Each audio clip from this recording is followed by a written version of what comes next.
Hello बच्चों, तो आओ प्रश्न को देखते हैं। x का मान ज्ञात करो। बच्चों देखो यहाँ पर हमें दिया गया है cos 2x बराबर cos 60 डिग्री गुनी cos 30 degree plus sign 60 degree गुनी साइन 30 डिग्री।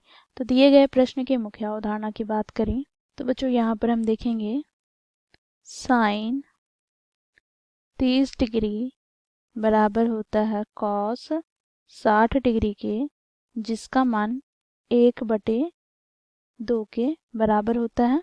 साथ ही बच्चों साइन 60 डिग्री का मान कॉस 30 डिग्री के बराबर होता है, जिसका मान √3/2 होता है। तो इस मुख्य अवधारणा की सहायता से हम दिए गए प्रश्न को हल करेंगे। बच्चों देखो प्रश्न में हमें क्या दिया गया है, तो cos 2x बराबर cos 60 डिग्री गुनी cos 30 degree plus sign 60 degree गुनी साइन 30 डिग्री। ठीक है बच्चों, यहाँ से हमें प्राप्त किया हो जाएगा। तो देखो cos 2x बराबर cos 60 डिग्री का मान क्या है, तो 1/2 गुनी cos 30 डिग्री का मान क्या है, तो √3/2 प्लस बच्चों देखो यहाँ पर साइन 60 डिग्री का मान क्या है, तो √3/2 गुनी यहाँ पे बच्चों साइन 30 डिग्री का मान क्या है, तो 1/2। बच्चों इसे हम आगे सरल करते हैं तो यहाँ से हमें प्राप्त क्या हो जाएगा, तो cos 2x बराबर यहाँ से बच्चों देखो √3/4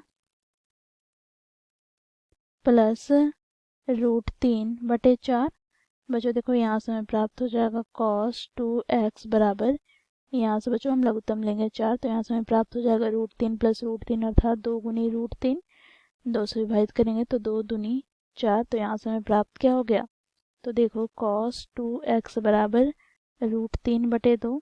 अब बच्चों देखो मुख्य अवधारणा में हम लोगों ने देखा कि √3/2 किसका मान होता है, तो देखो cos के पदों में cos 30 डिग्री का मान, तो यहाँ से हम लिखेंगे क्या, तो cos 2x बराबर cos 30 डिग्री।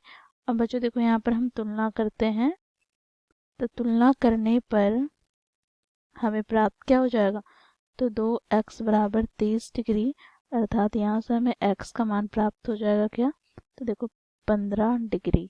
ठीक है, तो ये हो जाएगा बच्चों हमारा दिए गए प्रश्न का उत्तर। आशा करती हूँ आप लोगों को यह प्रश्न समझ में आया होगा। धन्यवाद।